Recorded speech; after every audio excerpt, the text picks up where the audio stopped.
pessoal, tudo bem? Estou aqui de volta no nosso Podtex. Hoje sem o meu parceiro, o Danilo, ele está de férias, férias merecidas. Eu aproveitei a oportunidade para falar de um tema bacana, né, que a gente já conversou em alguns outros momentos aqui com vocês, que é o PES, que é o Programa Emergencial de Retomada do Setor de Eventos. E o PES, como a maioria dos nossos ouvintes já sabem, foi um programa criado no meio da pandemia, né? Ali para tentar mitigar um pouco, né, as perdas que a própria pandemia trouxe, principalmente para o setor de turismo, setor de eventos, né? Então você pensa sempre aí na hotelaria em geral e todos os desdobramentos, né, do setor de turismo também, como agências de viagem, a gente pensa em produtores musicais, né? Todos os eventos que ficaram, de fato, impedidos de funcionar. E aí foi criado esse programa. O programa, ele originalmente trouxe diversas possibilidades, né, de benefícios, mas a principal e sobre a qual eu quero continuar falando hoje, porque a gente teve uma alteração relevante agora em 2024, é relacionada à alíquota zero de PIS/COFINS, Imposto de Renda e CSLL, né? A gente tem o programa em vigor para essa alíquota zero de PIS/COFINS, para Imposto de Renda e para CSLL desde março de 2022, tá? Então, desde março de 2022, a legislação, ela previa, né, uma desoneração fiscal para determinados contribuintes e, após muitas alterações, não vou entrar em detalhes aqui sobre elas, porque esse tema ele foi e voltou com muitos temas, a gente chegou agora, em 2024, com uma nova lei, né? E é sobre ela que eu quero falar hoje, gente, porque a gente está perto aqui do final de julho e dia 2 de agosto encerra o prazo para uma habilitação, né, daqueles contribuintes que se enquadrem, né, nos termos da nova lei, e aí eu vou tratar um pouquinho dos detalhes disso, mas só dando um panorama geral. Existe um pedido de habilitação prévia que foi criado, isso não existia no passado, portanto é uma regra, um procedimento novo, né, que foi criado pela lei, e os contribuintes precisam segui-lo para usufruir do PS, desde quando essa lei, que foi publicada agora em maio, trouxe esse novo regramento. Então, por que eu estou trazendo esse tema? A gente está perto do final de julho. Quem tem ainda direito a utilizar o PS e não fez a sua habilitação, precisa correr para fazer, né? Ir atrás das informações, entender que tipo de dado eu preciso apresentar para a Receita Federal. Não é algo tão complexo, tá, gente? E, obviamente, não dá para deixar isso para cima da hora e correr o risco, né, de perder o direito realmente ao benefício por não ter se atentado a essa questão. E aí, o que eu queria comentar com vocês, até antes de alertar, né, para essas questões relacionadas aos detalhes da habilitação, que é feita no ECAC, que é o Sistema Eletrônico da própria Receita Federal, eu queria falar um pouquinho da Lei 14.859, de 2024, que foi exatamente a lei, né, que mudou o PERSE, e aí eu quero mostrar, acho que a gente vai conseguir colocar aqui algumas informações para vocês de forma mais detalhada na tela também, para que vocês saibam quais mudanças, né, realmente aconteceram, com um pouco mais de detalhe, como que isso impacta os contribuintes, né, que estão aí usufruindo do PERSE desde sempre, ou aquele contribuinte que nem sabia que poderia usar e está perdendo aí de talvez recuperar um valor, né, do passado que foi pago indevidamente. Então, o que a lei fez, né? A lei até, para contextualizar de como que ela surgiu, ela é resultado de uma convergência de entendimentos entre o legislativo e o executivo, né? Porque ano passado, final do ano, veio uma MP para tentar extinguir o PERSE completamente. E aí houve muito barulho, obviamente, né? Enfim, tinha sido dado um benefício fiscal por um prazo já certo. Todo mundo estava planejando suas operações contando com esse benefício e de repente a MP veio revogando completamente esse benefício. Após esse acordo, né, entre legislativo e executivo, surgiu essa nova lei. E aí essa nova lei, ela tem mantém algumas questões, né, do PS, mas ela traz diversas atualizações que são importantes, relevantes, inclusive, assim, para quem está acompanhando, usando o benefício, ou quem vai começar a utilizar agora, precisa se atentar para não, de alguma forma, descumprir, né, alguma regra, alguma questão que foi colocada pela nova norma. E aí, o que ela tem de relevante, né? Ela traz uma redução dos quinais, que são as atividades eleitas, né? Então, toda vez que a gente fala do PERSE, a gente tem que pensar que ele está sempre agora vinculado a um código de atividade, né? Que está descrito na legislação. Então, tem um anexo, nesse anexo tem a descrição das atividades, aquele códigozinho que a gente tem lá no nosso cartão de CNPJ, E essa lei especificamente reduziu, eram 44 atividades e passaram a ser 30 atividades a partir de agora. E aí ele criou uma nova regra também que é relacionada ao seguinte, ele fala, olha, redução de atividades, né, obviamente de 40 para 30, como eu comentei, mas ele restringe a aplicação do benefício de forma expressa à atividade principal, conforme está descrito no CNPJ, ou a atividade preponderante. E aí é entendido como aquilo que de fato possui maior valor, né, de receita para fins de atividade preponderante. Aí lembrando, gente, que a atividade preponderante nessa lei, né, conforme está descrito aí nas regulamentações da Receita, pode ser, inclusive, o conjunto de receitas que o contribuinte tenha relacionado a quinais que esteja, né, previsto na lei. Então, se eu tenho um quinai de a parte hotel e tenho um quinai relacionado a uma outra atividade que está na legislação, como produção musical, por exemplo, eu posso, né, juntar essas duas receitas para fins de classificá-la como atividade preponderante. Isso se eu estiver pensando que eu não tenho o meu código de atividade principal entre as atividades que foram eleitas pela lei como beneficiada, tá? Então, esse é um ponto importante. O que muda para fins de lucro presumido ou para fins de lucro real? Lucro presumido mantém tudo igual, né? Então, o benefício, ele se aplica tanto para imposto de renda, quanto para CSLL, quanto para FIS/COFINS. E o benefício vai até o final de 2026, tá? Então, a regra para tributação no lucro presumido se manteve igual, né? Houve só uma redução do prazo do benefício, né? Ele iria até o começo de 2027, mais ou menos, mas a gente tem questões de reforma, que foi aí um pouco entre a lógica do que a reforma tributária vai trazer, né? De alterações legislativas e também dessas limitações do acordo do governo com o próprio legislativo, mantendo o benefício até o final de 2026, tá? O que muda que é importante aí para quem está no lucro real? Gente, lucro real, como vocês sabem, são aqueles contribuintes que já têm aí uma receita um pouco mais representativa, né? E aí, a lei, ela traz limitações para esses contribuintes que estejam tributando no lucro real.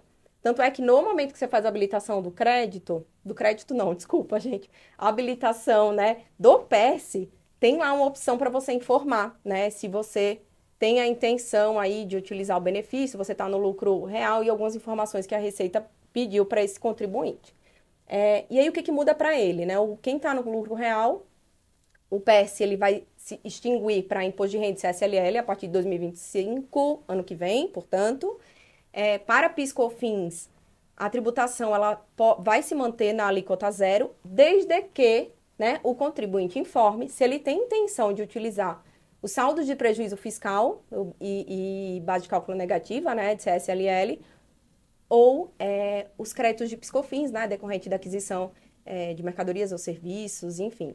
E então, o que a Receita trouxe? Ela falou, olha, para você utilizar a alíquota zero de PIS/COFINS, contribuinte entre os anos de 2025 e 2026, necessariamente você precisa optar se você vai utilizar a redução da alíquota ou um desses outros, né, benefícios que já são dados pela legislação. Então, isso muda, né, gente? Isso impacta os contribuintes no lucro real, né? No final das contas, a gente tem uma extinção parcial do benefício para quem está no lucro real. E o que a gente tem de novidade também, além desses pontos, né? A gente foi estabelecido um limite de teto, né, do gasto fiscal, que é um limite de 15 bilhões de reais entre os meses de abril de 2024 até dezembro de 2026. E o que esse limite de teto, ele significa? Significa que quando for alcançado esse limite, o governo vai se reunir com o legislativo e vai extinguir o PES. Isso não vai acontecer automaticamente, porque precisa de uma aprovação, né, em audiência pública. A Receita precisa comprovar que, de fato, esse teto ele foi atingido, mas vejam que a gente pode ter uma extinção prematura, né, antes do previsto do benefício, tá? Coisas interessantes e legais que, né, um ponto relevante para a gente comentar. Existem algumas atividades que estão obrigadas ao cadastro, tá, gente? Então, o que é aquele cadastro do setor de turismo. E no PES, especificamente, existiam atividades que estavam eleitas como beneficiadas, né, pela lei e que também precisavam ter o cadastro para fluir do benefício, certo? E alguns contribuintes não tinham esse cadastro, né, porque no final das contas, por exemplo, um restaurante, às vezes o restaurante ele não precisava desse cadastro para desenvolver a atividade dele de restaurante. Então, é um cadastro obrigatório para ele. Mas aí o PS veio e disse, não, o restaurante, para usufruir desse benefício, precisa ter o cadastro. E aí, o que que foi que a lei fez agora, né, para até resolver algumas questões de discussão que existiam também no judiciário? Ela estabeleceu que o marco de obrigatoriedade do cadastro, ela começa, antes era só relacionado a março de 2022, né, que foi quando a lei, de fato, foi promulgada, né, para fins dessa parte de alíquota zero. Mas ela disse também que quem adquiriu até 30 de maio de 2023 também vai conseguir utilizar. Então, resolve uma questão de um contencioso judicial que existia, né, porque não existia uma previsão clara antes na legislação, e agora a gente tem um certo conforto, né? Então, a lei veio, trouxe a previsão de cadastro, quem fez a inscrição até 30 de maio vai estar ok para cumprir e poder usufruir do benefício, tá? O que mais que tem de informação que eu acho que é relevante para vocês é aquilo que eu já comentei agora, né, do agora há pouco, da questão da habilitação prévia obrigatória. Então, gente, é um procedimento novo, tá? Então, desde da publicação da lei, acho que poucos dias depois, a IN da Receita Federal também foi publicada, regulamentando como que deveria ser feito o procedimento de habilitação obrigatória. Então, o contribuinte precisa ir, né, eletronicamente, acessar o ECAC, consultar lá um novo requerimento de isenções, regimes fiscais, que é lá uma parte específica do sistema eletrônico, e submeter esse requerimento. E aí, o que que tem na legislação, o que que a norma fala sobre esse tema? A Receita tem 30 dias para analisar seu pedido. Se ela não analisar em 30 dias, entende-se que houve uma homologação tácita, né, do PES. Então, você começa a ter direito a usufruir de novo do benefício. Ah, mas a Receita pode me dar, eu posso considerar que eu recebi essa homologação, ou, enfim, efetivamente, às vezes eles estão até rápidos, eles deram já diversas homologações que eu tenho conhecimento. A Receita pode mudar de ideia? Sim, o fato de você ter garantido lá o direito à homologação no PES não quer dizer que a Receita não vai te fiscalizar, né? Não vai rever o ato dela de ter te concedido o PES. Então, por isso que é tão importante olhar para os critérios da nova norma, né? Entender se de fato vocês se enquadram no benefício. E sempre lembrando, gente, que a lei trouxe um marco temporal, que é o que eu comentei agora há pouco também, de março de 2022. Então, assim, não adianta eu ter um hotel criado agora, né, sei lá, em julho de 2024 e querer utilizar o PES. Não. O contexto de pandemia, né, de tudo aquilo que aconteceu naquela época precisa ser considerado para que você consiga usufruir do benefício, tá? Outras coisas que estão também previstas na lei é a possibilidade de se compensar e restituir, né, de eventuais valores recolhidos em decorrência da eficácia daquela MP que eu comentei que tinha acabado com o PES, então isso é uma possibilidade também.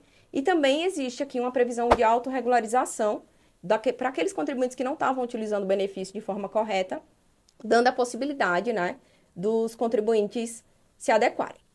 Então, basicamente, o que eu queria deixar bem claro para vocês são esses pontos, né, relacionados a observar os critérios que a lei trouxe. Obviamente, eu não trouxe tudo no maior detalhe possível, então a lei ela é uma lei relativamente até pequena, simples, de fácil compreensão em alguma medida, mas como ela foi mudando muito desde quando ela foi criada, eu acho que suscita muitas dúvidas ainda, né, sua aplicação. E você, que está no setor de eventos, né, está aí no conceito geral aí de setor de eventos, que seja vinculado ao setor de turismo, hotelaria em geral, participa de produções, e não está aproveitando o PES, né, o seu KNAI está lá, elencado na legislação, gente, vocês estão perdendo uma ótima oportunidade, realmente, de economizar tributos, né? E, eventualmente, até recuperar aquilo que foi recolhido no passado indevidamente. Então, fica a minha dica aí para vocês. Vão atrás das informações, né? Se precisarem de algum dado, podem entrar em contato com a gente também, que eu vou estar super disponível para tirar qualquer dúvida.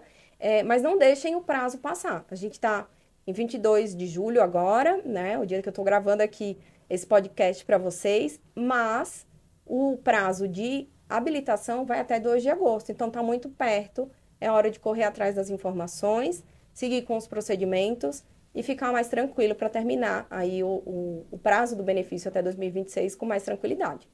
Gente, eu acho que por hoje é só, é isso que eu tinha para falar. Falei que ia ser rápido, mas eu acabo falando bastante, então, no final das contas, é um tema que a gente já trouxe alguns comentários, né, no nosso Podtex. Então, se vocês tiverem dúvidas, quiserem compartilhar alguma informação conosco também, fique super à vontade, né? Entre em contato com a gente. E é isso, até a próxima. Tchau, tchau.